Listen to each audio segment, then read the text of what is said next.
Tropical Typhoon, Chairman TV. Weather update. Helping homeless people. Please subscribe.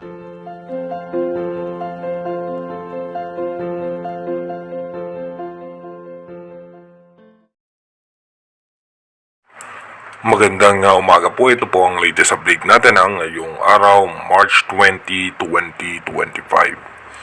Asahan nga po natin na yung shear line nagpapaulan po yan sa may parte ng Visayas. Kaya ibayang pag-iingat sa ating mga kababayan dyan dahil posible nga po tayo makaranas dyan ng pagbaha at pagguho ng lupa. Apektado rin nga po ng shear line ang parte ng Masbate, Sorsogon, at ilang bahagi ng Palawan at ang Caraga region. Habang ang Mindanao naman, apektado po yan ng easterlies.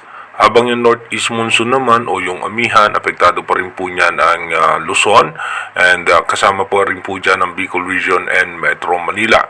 May mga pagkulimlim na kaulapan, asahan natin may mga tsansa ng mga isolated rain shower. Dito nga po sa ating rain map animation, sa expected nga po natin, mamaya pong alas 3 ng hapon, bahagya pong mababawasan yung mga pag-ulan sa Visayas, pero tuloy-tuloy pa rin po na magkakaroon ng mga pag-ulan pa rin sa eastern section ng Visayas. Habang sa parte naman ng Palawan ay may mga pag-ulan pa rin, expected din natin sa parte ng Mindanao, lalo po sa may Zamboanga Peninsula, sa may Davao, sa Cagayan de Oro, may mga tsansa po yan ng pag-ulan. Makulimlim na kaulapan sa parte naman ng Bicol region, Mindoro provinces, Metro Manila at maging eastern section ng Central and Northern Luzon. Pagdating naman po mamayang gabi, alas 8 ng gabi, ay expected natin makulimlim ng kaulapan ng halos buong bansa at may chance nga po ng mga biglaang pagbuhos ng pag-ulan. Expected din natin sa may parte ng Palawan ay magiging maulan nga po. Dumako na nga tayo sa ating advanced weather forecast. Dito po sa ating advanced weather forecast, bukas nga po ay March 21, asahan natin may tuloy-tuloy pa rin na may pag-ulan sa parte ng Visayas at Bicol region hanggang sa parte pa rin ng Palawan dahil po sa shear line. Pagdating naman po ng March 22, maninipis na kaulapan na lamang po yung mga posibleng pag-ulan dito nga po sa parte pa rin ng Visayas. Pagdating naman po ng March 23, may mga tsansa pa rin po ng pag-ulan sa parte pa rin po ng Visayas, pero maninipis na lamang po yung mga kaulapan dito, hindi na po ito ganong kalakasan.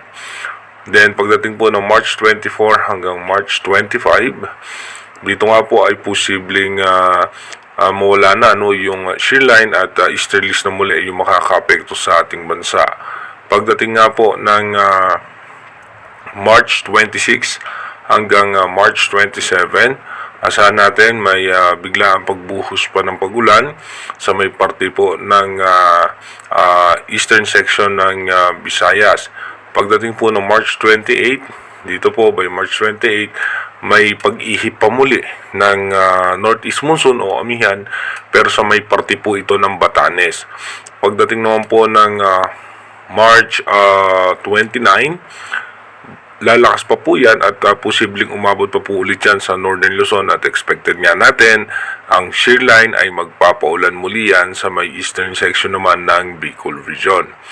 Then pagdating po ng March 30, tuloy-tuloy po may tsansa ng pag-ulan sa eastern section ng Luzon at pagdating naman po ng March 31, dito po ay dahan-dahan na ulit na mawawala yung amihan.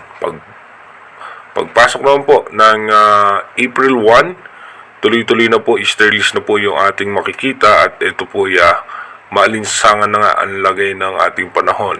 Dito po hindi pa rin natin inaalis yung posibilidad na yung pagtatapos na nga nung amihan season dahil kung nakita nga natin hanggang sa katapusan may chance pa ng pagbugso ng amihan. Again, inulit natin yung ating advanced weather forecast is possible scenario pa lamang po yan.